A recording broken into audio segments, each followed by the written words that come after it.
institution culinaire du Perche, le fameux boudin de Mortagne. Les ingrédients pour le boudin de Mortagne sont des oignons, du gras, du sang, du sel et du poivre. Une fois que nous avons haché les oignons et le gras, nous les faisons revenir à peu près 2 heures.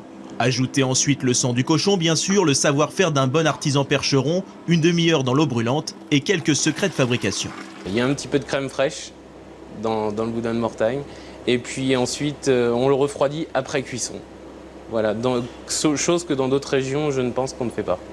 Et voici ceux qui savent le mieux l'apprécier, les membres de la confrérie du boudin de Mortagne. Fondée il y a un demi-siècle, elle aime rappeler qu'il s'agit d'une fabrication ancestrale remontant à l'époque romaine, parce que le Perche regorge de forêts et donc de sangliers.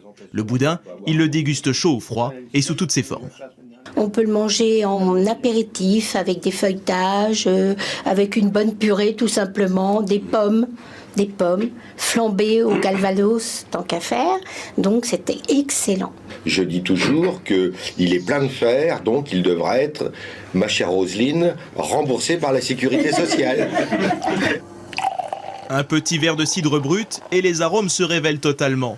Dans le Perche, la gastronomie est une histoire dont la dernière page est loin d'être écrite.